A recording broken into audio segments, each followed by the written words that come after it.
sole owner of Zapata Offshore Oil. Zapata Offshore's oil rigs just happened to be positioned right in the middle of CIA operations in the area 30 miles north of Cuba near Cay Sal, an island used by the CIA for supplying the various terrorist raids of Operation 40, Operation Mongoose, Alpha 66, and the rest of these murderers against Cuba. Let me repeat that. Bush left his job, being trained in the oil business by a CIA recruiter, and went to work on his own, setting up shop right in the middle of the CIA's misguided anti-Castro Cuban operations.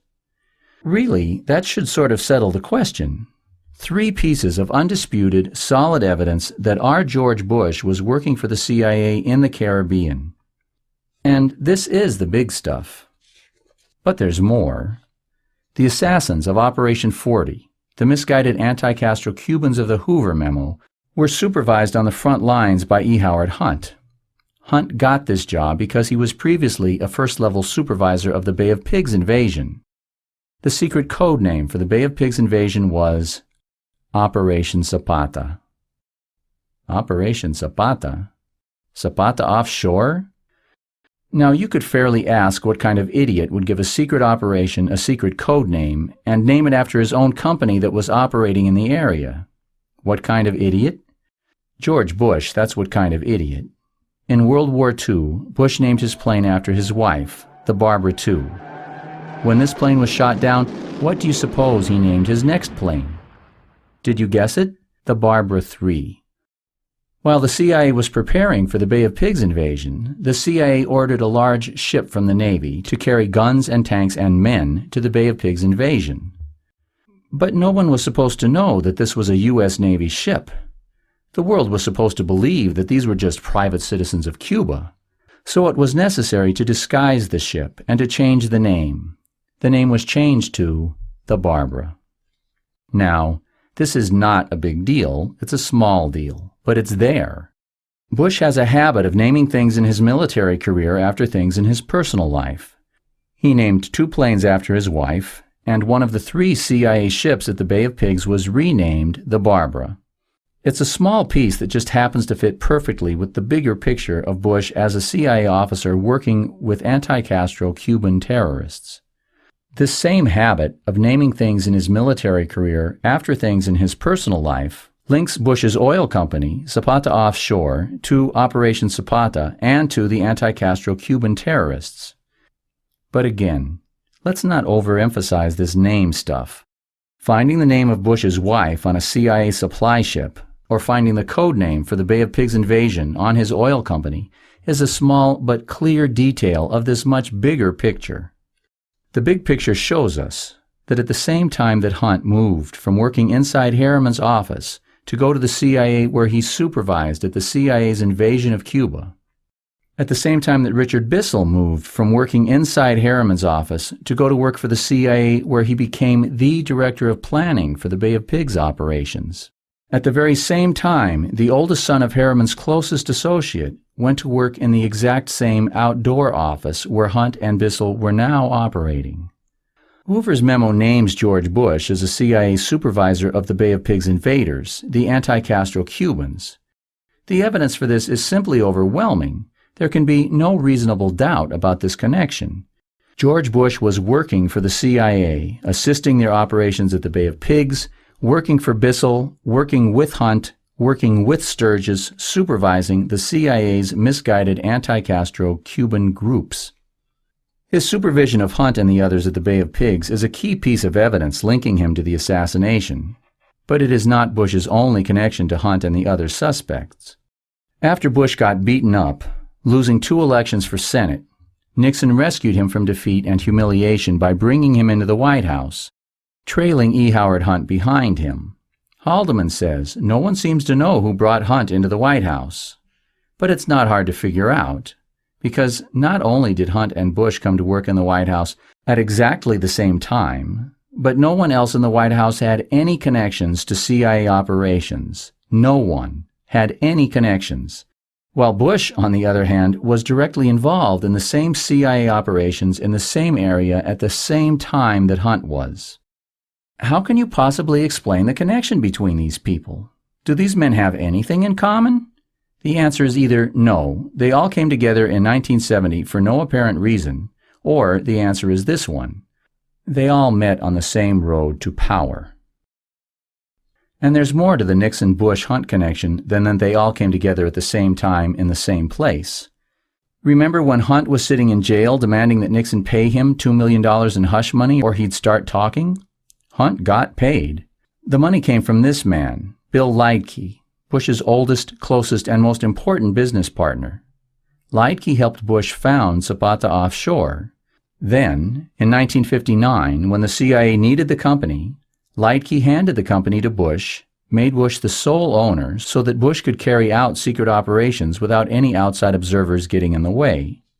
The fact that Bush's closest business partner paid Hunt the hush money is just one more connection between Hunt and Bush. It's starting to get ridiculous. Hunt's mother is not so thoroughly connected to Hunt. But now we'll look at a couple of pieces of strange evidence that, while they don't connect Bush to the killers, do connect him to the assassination in ways that can only be described as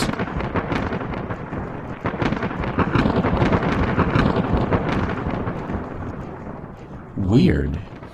This is George de Mohrenschildt. He was a wealthy, Russian-born Texas oil man who liked to party with minimum-wage clerks. He helped get Oswald a job at the Dallas School Book Depository. Of course he was CIA. It seems that de Mohrenschildt was not in on the assassination and that he was just following orders when he got Oswald the job at the School Book Depository. Listen to his description of Oswald. He definitely was not an enemy. He was an admirer of President Kennedy. And we raised that question several times. He didn't believe Oswald hated Kennedy. This supports the other evidence we've seen that Oswald was in fact an FBI agent who was spying on the CIA for the FBI and who had infiltrated the CIA's misguided anti-Castro Cuban killers. De Mohrenschildt was planning to tell the congressional investigators what he knew about Oswald and the assassination. The night before he was to be questioned by the investigators for the Senate Committee on Assassinations, his head was blown off with a shotgun. In his pocket at the time was an address book, and in his address book was this entry: Bush, George H.W., Poppy, his family nickname, 1412 West Ohio, also Zapata Petroleum, Midland. By itself, this proves nothing. Taken in context, however, it is one more amazingly direct connection between Bush and the assassination. Okay, it's clear enough Bush was in the CIA, beyond a doubt. He was connected with the killers, beyond a doubt. But suppose he was one of the good guys at CIA. There are such people. Colby was one. Maybe Bush was like Colby, a good guy who worked with the killers while they were carrying out operations that the president actually had ordered, but someone who the killers had to get rid of when they were committing terrible crimes not approved by the president. Maybe Bush was a good guy, like Fletcher Prouty. The day of the assassination, Prouty, who was the Pentagon's top liaison with the CIA, was sent to the South Pole to babysit some diplomats. Maybe the bad guys sent Bush on vacation the day they killed Kennedy to get him out of the way. Well, this document shows different. This FBI document records that, on the day of the assassination, at 1:45 p.m., 1 hour and 15 minutes after the shooting, Bush was already involved in trying to misdirect the FBI in their efforts to catch the killers. This document records that Mr. George Bush telephonically furnished the following: that he recalled hearing in recent weeks, the day and source unknown, that one James Parrott had been talking of killing the president when he comes to Houston. Date and source unknown? How could you not remember when or where you heard someone say that he was going to kill the president? It's little wonder, then, that this FBI agent took time from the busiest day of his career to record this screwy phone call. He wanted to be sure to record the name and occupation of this very suspicious caller. And we see, then, that Bush was not out of town on vacation. He had not been sent to babysit some penguins at the South Pole. He was actively involved in matters related to the assassination. And, out of his own mouth, he was in Dallas on the day that Kennedy was killed. When questioned about this FBI document, Bush said that he does not recall making the phone call. Now, wait 1 minute. Everyone in the country can tell you exactly where they were and what they were doing when Kennedy was killed. He was busy calling the FBI to misinform them, but he doesn't remember? His failure to recall such dramatic events puts him into a unique club. Like Nixon and Hunt, he can't seem to remember the events of November 22, 1963. By itself, this claim of Bush's that he cannot remember such a fabulously significant event in his life, with no other evidence, would be terribly incriminating. But this incredible memo does not stand by itself. It's only a small part of this mountain of evidence connecting Bush to every single aspect of the assassination: planning, execution, and cover-up. No one, not Connally, not Hunt, not Nixon, not Sturgis, not Prescott, not Dulles, no one on the planet could possibly have better credentials as a suspect in the murder of John F. Kennedy than George Herbert Walker Bush. The scale in this case is tipped past a certain critical point. The probability that he was involved is genuinely beyond a reasonable doubt. The Hoover memo is not circumstantial evidence. It is direct, eyewitness, smoking gun evidence from the most influential figure in the history of American law enforcement. The rest of the evidence merely provides a context for this memo that makes it impossible to reasonably believe that the former president was not involved in the murder of John Kennedy, acting as a frontline operative for the military-industrial complex, which Kennedy had asked the United Nations to help him destroy.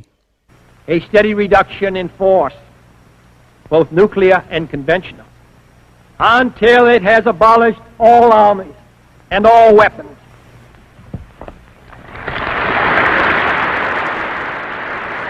There would have been no war in Vietnam. Bush's crime, ripping this man from us and delivering us back into the hands of the military-industrial complex, is one of the great acts of treason in all recorded history. If we could present this evidence to a patriotic jury in Texas, they would certainly give him the death penalty for what he stole from the American people.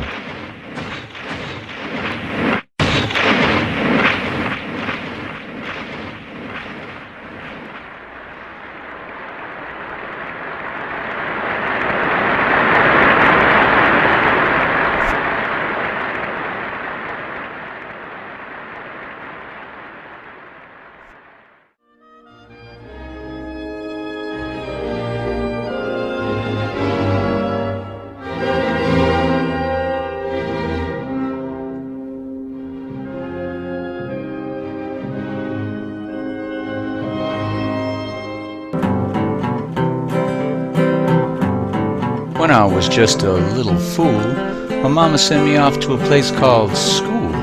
Liked the part about taking a nap, it seemed everything else was a load of crap, no fooling. Taught us George Washington chopped down the cherry tree so we could all have freedom, justice, and liberty. Did I mention Columbus discovered America? Well, I went off to college, and believe it or not, the harder I studied, the dumber I got. Taught us we was all geniuses, folks back home was asses, and elites like us ought to rule the masses. Some schooling. Had to drop out, though. Just couldn't seem to get my shoulders inside my patootie. Got slapped in the face. No, it couldn't have been ruder by a friend with a film by a guy named Zapruder. Showed Kennedy's brains getting blown out the back. Seems the Warren Commission was hooked on crack. And the FBI, and every newspaper and television and radio on God's green earth. Well, the day JFK got blown away, old George Bush was in the CIA in the wee house.